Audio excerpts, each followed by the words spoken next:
오늘 본문의 말씀을 우리가 중심으로 해서 학자의 혀를 내게 주소서라는 그런 말씀입니다. 오늘 이 본문 말씀에 4절에 그렇게 말씀에 기록을 하고 있습니다만, 어떤 일부 학자들은 이 학자의 혀를 이사야 선지자라고도 얘기를 하고, 또 어떤 우리 또 일부 학자들은 우리 주님의 입에서 나오는 하나님의 말씀이라 라고도 그렇게 말씀을 합니다. 그래서 이 말씀을 통해서 말씀을 배우고 말씀을 따라 사는 사람들을 가르침을 받는 자들이다, 또 제자들이다 라고도 그렇게 해석을 합니다. 오늘 본문이 오늘 1절부터 참 난맥상을 우리가 대하고 있죠. 이 말씀이 과연 어떤 말씀인가? 그래서 그 하나님은 이스라엘을 아내라고도 그렇게 지칭을 합니다. 그리고 그의 자녀들을 백성이라고 이렇게 얘기를 해요. 그런데 아내 되고 백성된 이스라엘이 하나님 앞에 심각한 그런 범죄를 그렇게 저지르게 되죠. 그리고 그 범죄로 말미암아 이스라엘은 적국의 포로가 되고 또 죽임을 당하고 엄청난 그런 시련을 겪게 되잖아요. 그런데 이스라엘 백성들은 이렇게 시련을 겪는 이유를 하나님께서 우리를 미워하시기 때문에 그렇다 라는 그런 오해를 갖게 되는 거예요. 그래서 오늘 이 본문 1절은 너희가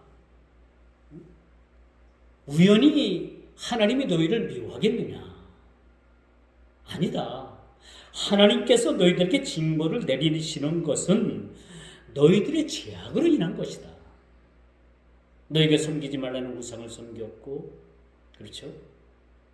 하나님의 법에서 떠난 그러한 삶을 살았기 때문이라는 것을 오늘 본문을 통해서 율법 조항을 그렇게 하나하나 들면서, 이것은 순전히 너희가 하나님을 그렇게 원망하고 이 모든 원인이 너희에게 있는 것이 아니라 하나님 편에 있다라고 얘기를 하지만 그게 아니다. 너희들이 이렇게 어렵고 지금 징계를 받고 지금 어떤 그런 징벌의 이 문제는 순전히 너희가 잘못된 그런 죄악으로 인한 것이라고 그렇게 말해주고 있음을 우리가 보게 됩니다. 요즘 이스라엘 그 가자 지구에 그 하마스라는 그런 테러 집단에 의해서 많은 사람들이 그렇게 참 생명을 그렇게 달리하고 있습니다. 참 안타까운 사실이죠. 전 TV에 그렇게 방영이 되고 테러하는 모습들이 요즘은 참 인터넷 매체나 이 영상 매체가 얼마나 발달을 했는지 이걸 찍어가지고 다 방송에다 올린단 말이에요. 여러분, 전쟁이라는 것은 군인과 군인이 싸우는 거예요. 그렇죠? 근데 오늘 이번에 그 가자 지구의 하마스가 한 행동을 보니까 이건 전쟁이 아니라 테러입니다. 전쟁이 아닙니다. 전쟁에도 법칙이 있다고 하잖아요. 어느 누가 TV 나와가지고 어느 나라 무슨 수반인지 모르지만 법칙이 있는데 왜 법칙을 어기느냐. 이미 이 하마스는 전쟁이라는 어떤 법칙을 떠나서 아주 지구상에서 없어져야 될 그런 테러를 그렇게 감행하고 있잖아요. 그것도 노약자, 어린이, 여자. 여러분, 85세대는 나이 많은 그 할머니가 골프 카트에 그렇게 태워져가지고 끌려가는 모습을 여러분들이 TV를 통해서 봤을 거예요. 이거는 참으로 인간으로서 해서는 안 될 그러한 참으로 막 나가는 인생, 막장 드라마라고 할까요? 그런 막 사는 사람들의 모습이라는 라고 밖에 볼 수가 없습니다. 이런 모습들이 전 세계적으로 막 방송을 타고 다 이것이 방영이 되니까 이 하마스에 대해서 올바른 지식이 있고 올바른 어떤 그러한 생각이 있는 사람들은 이래서는 안 된다라는 것을 그렇게 지적을 하잖아요. 그런데 유독이 이들을 두둔하는 집단이 있습니다. 그렇죠? 이들을 두둔하는 그 집단들, 이 집단들도 사실은 똑같은 부류라고 말씀드릴 수가 있습니다. 저는 이번 이스라엘과 하마스의 대결을 보면서 단지 이것은 어떤 사람의 관계에 있어서 어떤 감정에 의해서 싸워지는 그러한 일들이 아니라, 그렇죠? 이것을 겉표면적으로 보면 종교전쟁입니다. 종교전쟁이에요. 러시아와 우크라이나의 전쟁은 땅 뺏기 전쟁이고, 이스라엘과 지금 하마스와의 대결은 겉표면적으로 볼 때는 이것이 종교적인 전쟁입니다. 종교적인 갈등이라고 볼 수 있어요. 많은 사람들이 그런 얘기를 합니다. 그러나 우리 신앙인의 안목으로 보게 되면 이것은 이러한 이 일련의 일들을 우리가 보게 되면 이것은 종교 전쟁을 그런 표면화한 영적인 전쟁인 거예요. 영적 전쟁입니다. 다시 말씀드려서 이 하나님의 진리와 비진리가 싸움을 하게 되는 거예요. 하나님 나라와 세상 나라의 싸움이라고 우리가 볼 수가 있습니다. 이건 순전히 영적 싸움인 거죠. 영적 싸움.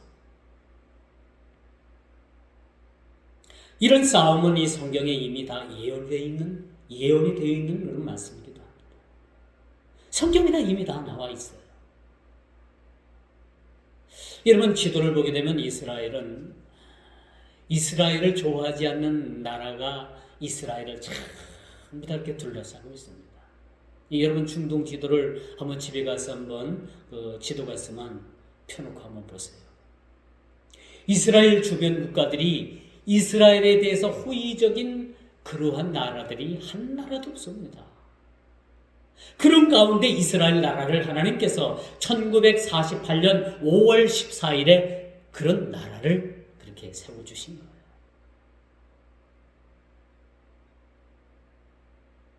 그리고 나라가 세워진 지 일주일 만에 전쟁을 치릅니다.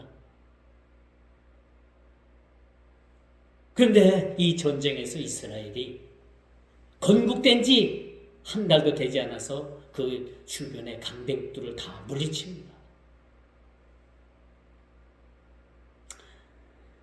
여러분, 오늘 이 지구상 한켠에서 일어나는 이 싸움이 성경으로 볼 때는요, 다윗이 이미 가나안에 존재했던 그 7 족속 가운데 하나인 이 블레셋 족속과 전쟁을 벌이는 모습을 우리가 보게 돼요.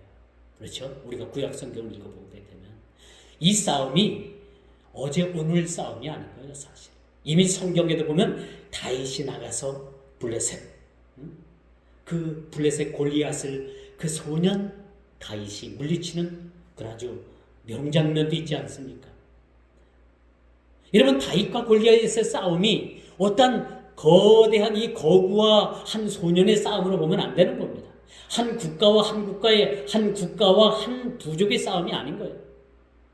이것은 우리가 보게 되면 이미 영적인 싸움은 이 시대부터 시작이 되었다라고 말씀드릴 수가 있는 거죠.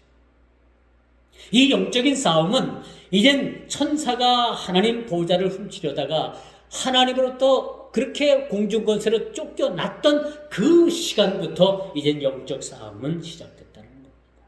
거룩한 하나님 나라와 그 큰 만몬의 세력을 등에 업은 이 세상 정부와 그렇게 싸움이 있게 되는 거죠. 이 세상 정부 뒤에는 누가 있습니까? 적 그리스도가 그렇게 뒤에서 조정을 하게 됩니다. 우리는 이런 싸움 가운데 오늘 하루도 살아가고 있습니다.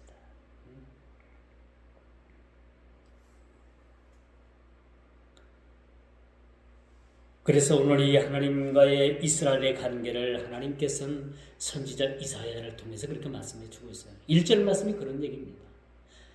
그 백성들은 우리가 쫓겨나고 우리가 포로가 되고 우리가 징벌을 받는 것은 하나님께서 우리를 미워하시기 때문이다. 물론 미워하는 건 맞죠. 죄에 대해서 미워하는 겁니다. 그런데 순전히 그 백성들은 어떤 생각을 가지고 있는 거예요? 우연히 공연히 이유도 없이 하나님께서 우리를 미워하셔서 우리를 그 고토에서 쫓아내셔서 우리를 그렇게 나라 없는 유리하는 백성으로 그렇게 만드셨다고 그렇게 생각을 하게 됐던 거예요. 하나님께서는 가나안 땅의 이스라엘 백성들을 그렇게 젖과 꿀이 흐르는 땅을 통해서 그들에게 복을 주기 위해서 그들을 애굽에서 400년 동안 종살이 하던 그들을 가나안 땅으로 인도해 주셨어요. 가나안 땅으로 인도하시면서 하나님의 걱정은 무엇이었느냐? 하나님의 걱정. 그것은 그들이 가나안 땅에 들어가서 제발 좀 이제는 가나안 땅의 그 7족 속의 행위를 본받지 아니하고 그들이 하나님의 말씀대로 잘 그 땅에서 복을 받으면서 살기를 원했던 것. 그런데 아니나 다를까 그들은요 가나안 땅에 그렇게 하나님 앞에 그렇게 온갖 더러운 죄를 짓고 그렇게 쫓겨났던 가나안 땅의 7족속과 같은 똑같은 행위, 똑같은 죄, 아니 그보다도 더 큰 심한 죄를 짓는 모습을 보고 하나님은 한탄하게 되시는 거예요. 하나님은 후회하게 되시는 겁니다. 하나님은 조금도 후회함이 없는 하나님이시지만 우리 인간에서 하나님의 마음을 조금이라도 읽는다면은 하나님은 참 후회하셨을 것 같아요. 그냥 저들을 애굽에다 그냥 놔둘 걸, 여기까지 저들을 인도해줘서 이 복스러운 이 땅에서 저들 복을 주고 그들과 영원히 그들은 하나님이 되고 그들의 하나님이 되고 그들은 하나님의 백성이 되는 그런 하나님의 그런 관계를 하나님께서 스스로 깨치고 그들을 이방 땅으로 노예로 포로로 이번에 여러분 하마스가 하는 걸 봐요. 무차별적으로 막 총을 쏘잖아요. 남녀노소 어린아이 할 것 없이 가릴 것 없습니다. 여자라고 안 봅니다. 85세 노인이라고 안 봐줍니다. 끌고 가서 어떻게 됐는지 몰라요. 아마 죽임을 당했다는 얘기가 그렇게 인터넷상에도 그렇게 확인이 되는 모습을 보게 됩니다. 이스라엘 백성들은 이렇게 순환을 당하고 나라 없는 백성으로 그렇게 포로기 이후에 나라가 흔적도 없이 사라지게 되잖아요. 그렇죠? 그런데 그들이 이제 하나님께서 70년 후에 그들을 돌려보내셔서 스룹바벨 성전을 세우고 쭉 이제 시대를 지내면서 나중에는 로마의 지배를 받게 되잖아요. 그래서 이제 그곳에 또 헤롯 성전이 쓰게 되고 로마가 AD 70년에 주후 70년에 완전히 이스라엘을 멸망을 시킵니다. 그리고 그 많은 백성들이 세계 곳곳으로 뿔뿔이 흩어져서 살아가게 돼요. 그렇게 2000년이라는 세월을 그렇게 나라 없이 서름이라는 서름 받고 살던 그 민족이 1948년 5월 14일에 이스라엘이 건국을 하게 됩니다. 이것 또한 놀라운 사실이에요. 이것 또한 놀라운 사실이에요. 그렇게 중동 땅에 이스라엘을 하나님께서 세워주셨는데 그 땅 주변을 보게 되면 여러분 다 이스라엘을 좋아하지 않아요. 여러분 팔레스타인이라고 국가가 아니에요. 팔레스타인이라는 옛날에 그 블레셋 족속들의 그런 후예들이거든요. 이들은 가나안 땅에 들어와서 국가를 형성한 적이 없어. 다 그냥 거주했을 뿐이에요. 국가라는 국기를 만들질 않았어요. 원래 그 땅은 어느 나라 땅이었냐? 이스라엘 나라 땅이 맞습니다. 저는 친이스라엘의 성향을 가진 사람도 아니고 그렇다고 팔레스타인인 그 사람들도 미워하는 것도 아닙니다. 우리가 성경의 입장에서 볼 때는 이 가나안 땅 그 이스라엘은 하나님께서 주신 그러한 고유의 땅이라는 것을 우리가 보게 되는 겁니다. 오늘 다시 본문으로 한번 돌아가 봅시다. 하나님과 이스라엘의 관계를 오늘 본문을 통해서 우리가 다시 한번 생각해 봐야 돼요. 어떤 관계였느냐? 하나님과 이스라엘의 관계는 보류된 관계다. 여러분, 서류를 결제를 위해서 서류를 올리잖아요. 근데 서류가 이것이 결제가 되지 않고 보류가 됐다고 하면 이 서류를 보완을 해서 다시 올려야 됩니다. 마치 하나님과 이스라엘의 관계가 어떤 관계였느냐? 정상적인 관계가 되지 못했다는 거예요. 정상적인 관계가 되지 못하는 거예요.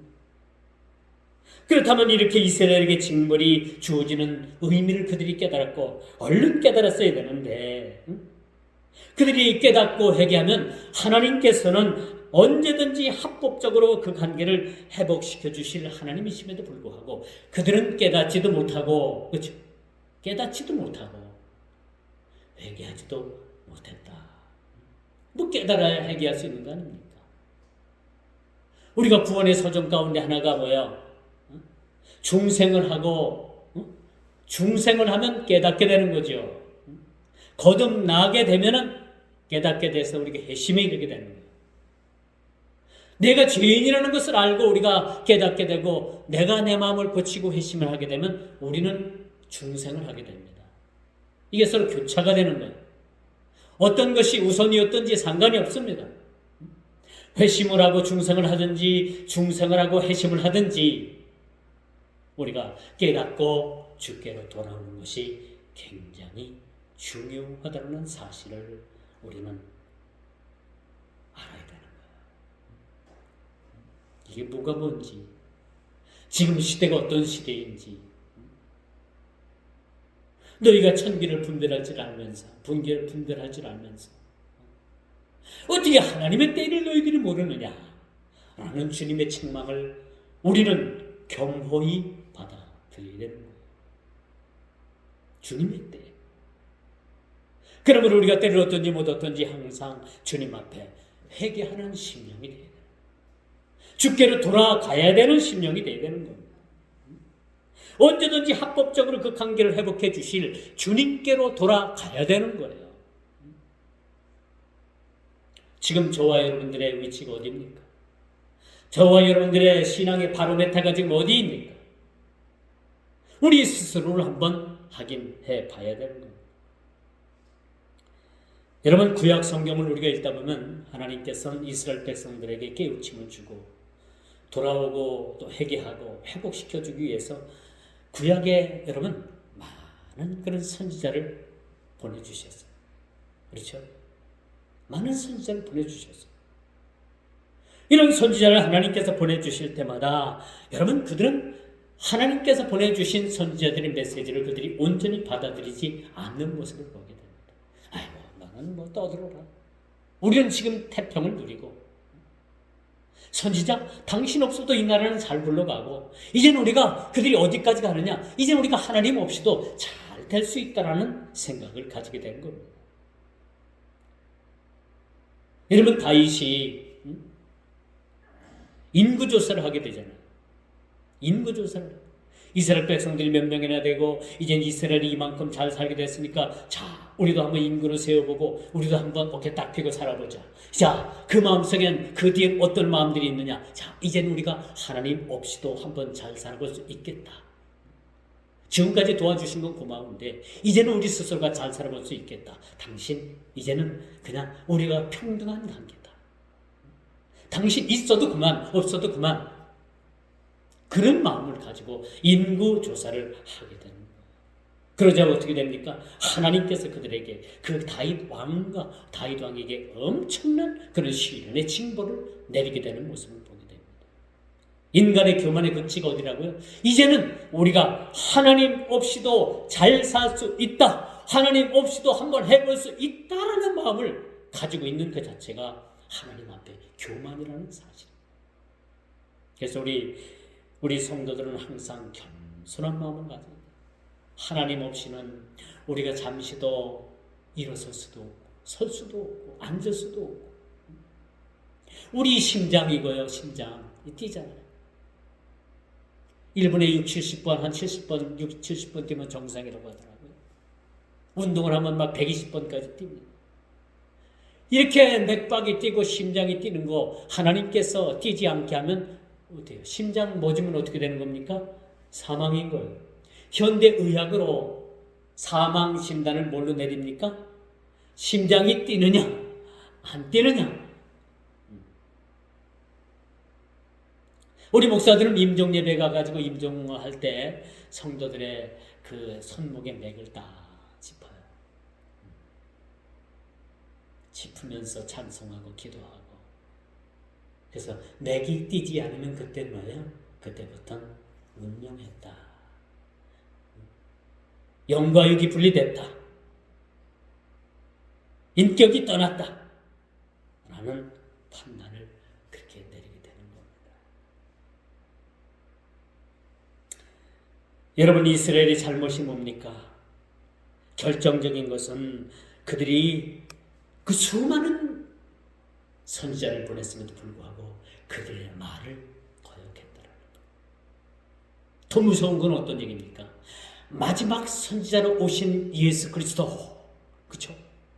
마지막 선지자로 오신 메시아 예수 그리스도, 그는 선지자 되고 제사장 되고 왕 되신 그분을 십자가에 못 박았다는 거예요. 십자가에 못 박았다. 유대인들은요, 지금도 예수님을 하나님의 아들로 인정하지 않습니다.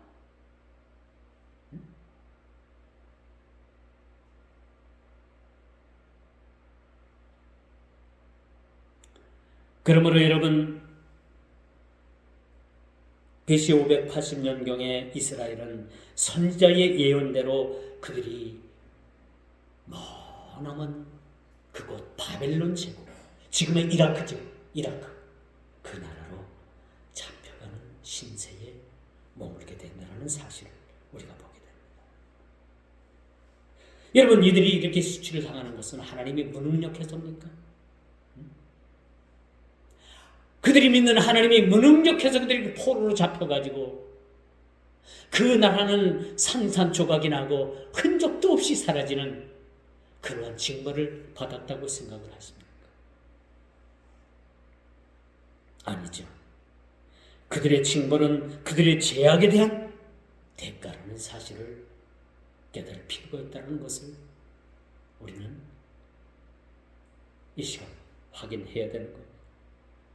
두 번째, 이스라엘에게 비춰진 광명의 빛을 우리는 기억을 합니다. 오늘 4절의 말씀입니다. 주 여호와께서 학자의 혀를 내게 주사, 그쵸? 곤고한 자로 말로 어떻게 주어질 줄 아시게 하시고 아침마다 깨우치시되 나의 길을 깨우치사 학자들 같이 알아듣게 하시도다. 이 말씀이 어떤 일부 학자들은 이사야 선지자에게 주어지는 그러한 메시지라고 얘기를 하지만 이 말씀이 예수님의 말씀이라고 우리가 생각을 할 수가 있어요. 이 학자의 혀로 말미암아 그렇게 주옥 같은 이 복음의 생명의 복음의 말씀을 주님께서 말씀하실 때 많은 사람들이 구원을 받게 된다는 사실입니다. 예수님께서 마태복음 5장인가 4장 5장 우리가 보게 되면 예수님께서 그 팔복산에 올르셔가지고 말씀을 전하시잖아요. 제가 이번에 그 이스라엘 그 팔복산을 갔어요. 팔복산을 가가지고 여러분들이 아마 카톡으로 다 여기가 팔복산 팔복교회입니다라고 제가 사진도 보내줬어요. 사실은 이 팔복산에 올르셔가지고 예수님께서 그 산 밑에 있는 수많은 사람들에게 그렇게 말씀을 증거합니다. 우리는 이렇게 좁은 공간에도 마이크를 사용하잖아요. 예수님께서 그 높은 산에 올라서 그 아래 평야의 그 아래에 있는 많은 사람들에게 복음을 전합니다.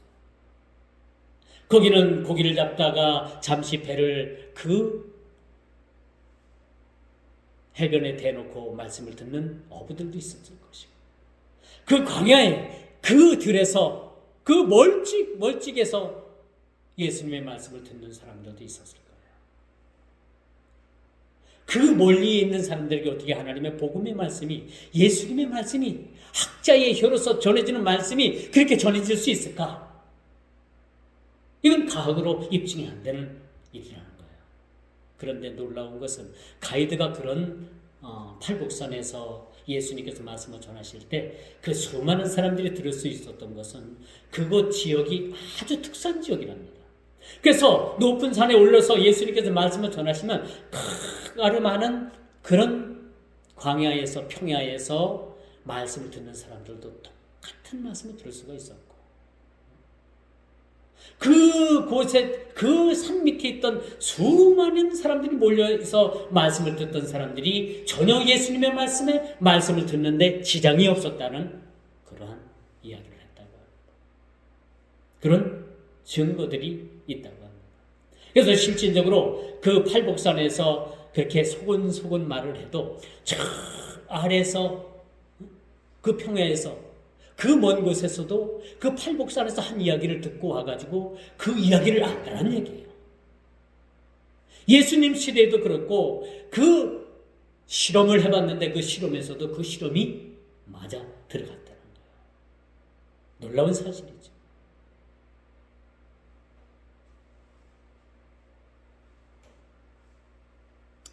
그래서 당시에는 확성기도 없었고 앰프도 없었는데, 앰프 시설도 없었는데, 마이크 시설도 없었는데 어떻게 수많은 사람들이 예수님 말씀을 들을 수 있었을까? 그런 의문도 우리가 가질 수 있지만, 그런데 예수님께서 전하시는 그 말씀이 언덕 아래 있던 수많은 군중들이 듣기에 전혀 불편함이 없었다는 겁니다. 왜? 예수님은 학자의 혀를 가지고 계셨기 때문에. 학자의 혀.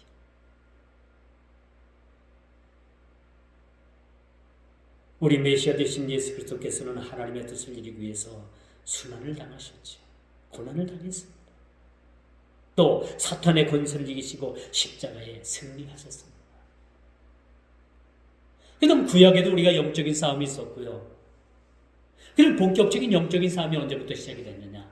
예수께서 십자가에 달리셔서 모든 그런 형국 가운데 그 십자가의 구원을 이뤄내신 그 일이 있은 후부터 이 지구상에는 더욱더 치열한 영적인 싸움이 그렇게 진행될 수밖에 없습니다. 왜? 사탄 마귀는 한 영혼이라도 더 자기의 그러한 종으로 만들기 위해서 엄청난 지금 싸움을 벌이고 있는 거예요. 지금 이스라엘 대 반이스라엘 이 싸움이, 여러분 종교전쟁이라고 생각을 합니까? 겉표면으로 볼 땐 종교전쟁이에요. 근데 그 속에, 내면 속에 들어가 보면 그 전쟁은 종교전쟁 속에, 겉 씌워진 종교전쟁 속에 영적인 전쟁입니다. 하나님 나라가 존립하느냐, 아니면 거대한 세상 세력을 등에 업은 그런 만몬적인 사탄의 승리냐, 이런 치열한 싸움이 지금 벌어지고 있다는 사실을 우리는 보게 될 것입니다.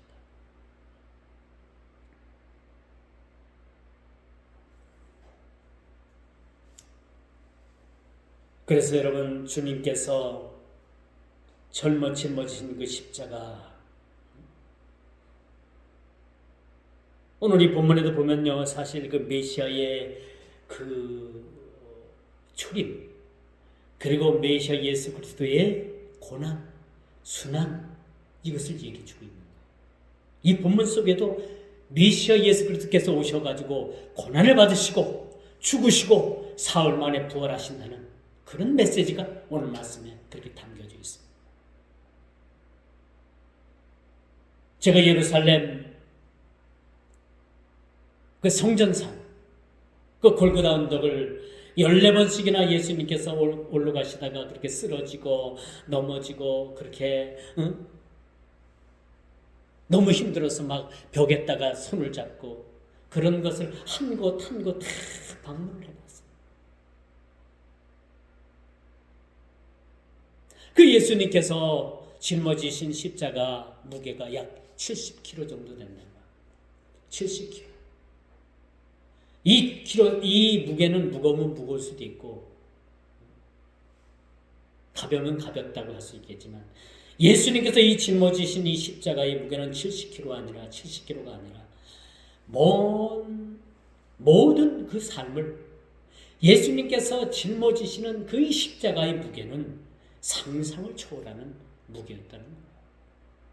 저울에 달아서 그 70kg의 십자가의 무게가 아니라 그 이상을 뛰어넘는 상상을 초월하는 모든 인류의 죄를 대신 짊어지신 그 십자가의 무게가 70kg겠습니까? 상상도 할 수 없는 그런 크기의 무게였다는 것을 우리는 보게 되는 겁니다. 그러므로 예수님께서 이 십자가를 지시기 전에 겟세마네 동산에 올라서 그렇게 기도하잖아요. 아버지요, 할 수만 있다면 이 잔을 내게서 옮겨주소서. 그렇지만 나의 원대로 마옵시고 아버지의 뜻대로 하옵소서라고 마태복음 26장 39절에 그렇게 예수님께서 간절히 절규하는 그런 기도의 모습을 우리는 보게 되는 겁니다. 이 내용이 마가복음 14장 36절에도 말씀을 해주고 있어요. 마가복음에는 여러분 지나가게 해달라. 이 큰 이 무게 너무나도 감당하기 힘들었어요. 이것을 지나가게 해달라고 기도해 하셨고요. 마가복음 14장 36절에는 이 큰 무게를 내게서 옮겨달라. 지나가게 해달라, 옮겨달라라고 말씀드렸지만 이 어원의 뜻은 사실은 같은 내용이라고 우리가 볼 수가 있겠죠.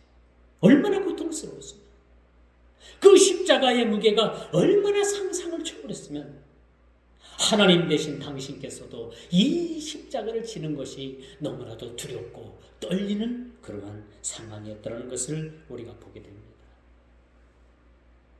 진정 최후의 순간을 눈앞에 둔 주님은 바라볼 수 있는 최선의 대상은 그 성부 되신 하나님을 바라볼 수밖에 없는 그 상황밖에 없었어요. 십자가를 짐으로 인해 가지고 어떤 그 십자가를 지지 않는 피할 수 있는 방법이 없었다는 거예요. 예수님의 방법은 딱 한 가지, 그 십자가를 지게 하신 성부 하나님, 그 하나님만을 바라볼 수밖에 없는 그런 상황이었음을 우리가 보게 됩니다. 여러분, 믿는 구석이라고 있잖아요. 믿는 구석, 그죠? 믿는 구석. 여러분들 믿는 구석이 있습니까? 한두 가지는 다 믿는 구석은 있다고 이야기들을 합니다. 토끼도 자기가 살 길을 위해서 불을 2개를 판다고 하잖아요. 다 자기 살 길을 말해요. 그런데 우리 예수님께서는 십자가를 지심으로 어떠한 그 십자가를 모면할 방법이 없었어요. 다른 방법이 없었어요. 오로지 주님 성부 하나님의 그 뜻을 순종하고 주님만, 그 성부 하나님만을 바라보는 그것 하나밖에는 없었다는 것을 우리가 보게 됩니다.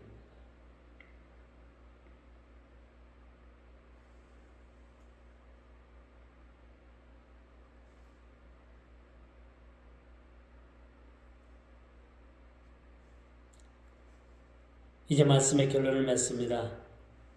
지난 7일 새벽에 그 가자지구의 하마스에 의한 테러는 온 인류를 공포로 몰아넣었습니다. 전쟁이 아니라 분명한 있어서는 안 된 테러가 그렇게 자행되는 모습을 봤습니다. 어느 나라는 피해를 많이 봐가지고 우리나라에 몇 명이 죽고 몇 명이 지금 잡혀있다라고 그렇게 발표를 하는 나라가 있었고, 그 하마스나 팔레스타인을 동조하는 그 테러를 좋아하고 같은 불의에 놓여있는 국가들은 자기 나라 사람이 몇 명인지, 몇 명이 잡혀있는지, 몇 명이 죽었는지조차도 발표를 하지 않습니다. 무슨 일이죠? 왜? 그들은 같은 마음이기 때문에 그런 거예요. 여러분, 세상은 분명히 극명하게 지금 우리가 어디에 서야 될 것인가라는 것이 극명하게 드러나 있습니다. 분명하게 지금 드러나 있죠. 이번 이 테러는 한 국가에게는 큰 시련입니다. 혹독한 시련이라고 말씀드릴 수가 있습니다. 연일 보도되는 어린이, 노약자, 여성들이 수없이 죽어나갑니다. 이는 주님께서 이제 오셔서 이 땅의 모든 테러들을, 이 땅의 모든 그런 악당들을 제거하는 방법밖에는 없어 보입니다. 이스라엘이 이들을 완전히 뿌리 뽑겠다고 하지만은 뽑을 수가 없는 거예요. 주님 오시기까지 이러한 수많은 테러, 수많은 이러한 악과 진리의 싸움이 계속되고 계속되어진다는 사실들을 우리는 너무나도 성경의 말씀을 통해서 그렇게 확인할 수가 있는 겁니다. 어느 누구도 이 악의적인 사탄의 일들을 멈춰 보이기가 쉽지 않습니다. 주님께서 오셔서 이 악당들을 제거하는 방법밖에는 없다라는 생각을 가져보게 합니다. 앞으로도 계속 사탄이 놓은 이 허들, 이 장애물들을 통해서 많은 사람들이 넘어질 겁니다. 그렇게 믿음 좋다고 하고 그렇게 충성된 자라고 하는 자들이 넘어져서 주님을 배반하고 주님을 배도하는 일들이 얼마나 많이 있어요. 멀쩡히 교회 잘 다니다가 교회 안 다니고 저쪽 천주교회 성당 다니는데,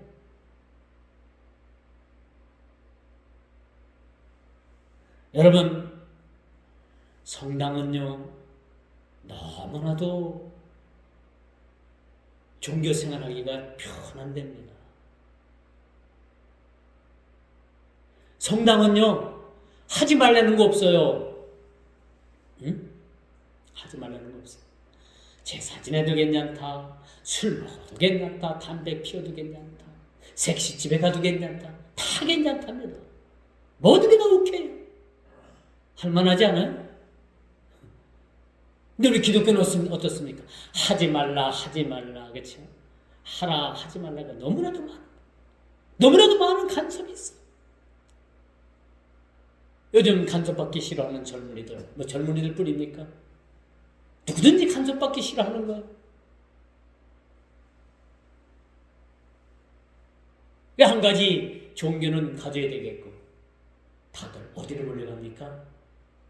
다 그쪽으로 몰려가는 거예요. 그쪽으로 몰려가는 거예요. 이게 마지막 때 일어나는 그런 현상입니다. 마지막 때 일어나는 현상. 제가 이번에 이스라엘을 가가지고 여러분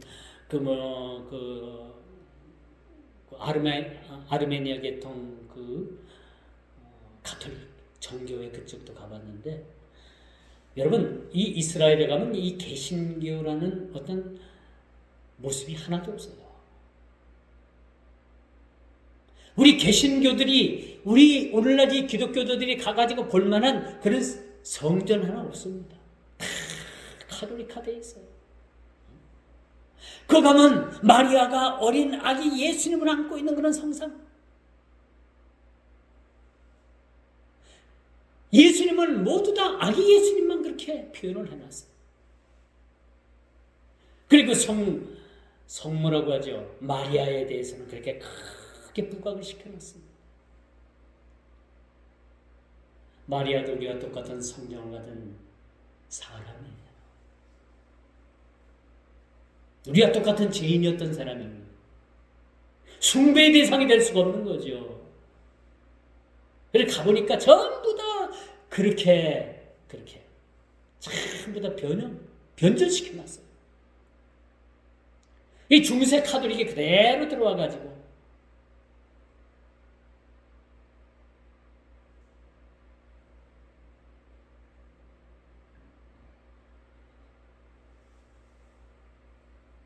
그래서 여러분 앞으로 계속 사탄이 많은 장애물을 놓을 겁니다.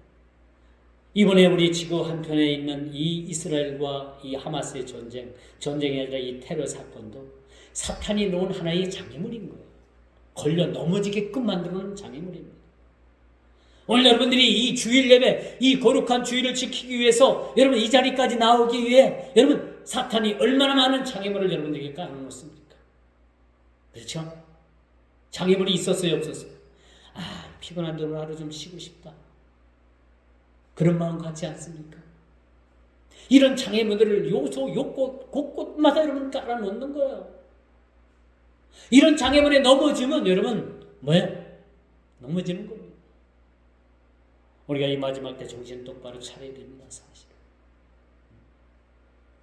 여러분 세월이 흘러가듯이 물 흘러가듯이 여러분 가면은 다 세상으로 떠내려가요. 세상 풍파에 다 떠내려가고 맙니다. 우리 희망은 오로지 예수 그리스도께서 이 땅에 다시 오시는 그 날을 기다리는 방법밖에 없습니다. 이 지구상에 전쟁이 먹고 평화가 임한다고 예수님 오시기 전에는 안 됩니다. 끊임없이 테러가 재현될 것이고 이번 하마스가 여러분 제거가 되면 또 다른 큰 악의 집단들이 생겨가지고 또 여러분 하나님 나라와 이 세상 나라가 충돌하는 것은 분명한 사실입니다. 뿌리가 뽑히지 않는 거예요. 예수님께서 다시 오시는 그것만이 온 인류의 재앙과 전쟁 그 고통으로부터 우리를 지켜주는 유일한 방법이라는 사실들 우리가 깨닫고 우리가 하나님 나라를 위해서 세상 썩어가는 이 구습을 쫓지 아니하고 하나님 나라를 위해서 우리가 우리 모든 삶을 올인하는 자들이 됩니다. 세상을 향해서 올인하는 자가 아니라 주님 나라를 위해서 우리 모든 것을 올인할 수 있는 그런 성도들의 삶이 되기를 주님의 이름으로 축원하면서 말씀을 맺도록 하겠습니다. 기도합니다. 주님 감사합니다. 오늘도 이 귀한 시간을 통해서 참으로 우리들에게 말씀하시고자 한 이 이사야서 50장의 말씀을 가지고서 아버지 하나님의 거룩한 말씀을 깊은 말씀을 통해서 우리가 참으로 깨닫게 하심을 감사를 드립니다. 참으로 시시각각으로 다가오는 이 말세의 징조를 우리가 피부로 또 영적으로 우리가 신앙으로 깊게 우리가 느끼게 해주시고 주님 오실 그날을 우리가 대비하며 참으로 이 땅을 우리가 신앙으로서 믿음으로 우리가 지키며 이겨낼 수 있도록 도와주시고 우리에게 세임 주시고 귀한 말씀을 통해서 우리 모든 심령들이 하나님의 말씀을 통해서 우리가 다시 한번 온전한 믿음의 신앙을 이룰 수 있도록 아버지 하나님 이 모인 믿음의 백성들을 위해 은혜 베풀어 주시고 주의 크신 말씀으로 우리 모두를 다스려 주옵소서. 예수님의 이름으로 간절히 기도드리옵나이다. 아멘.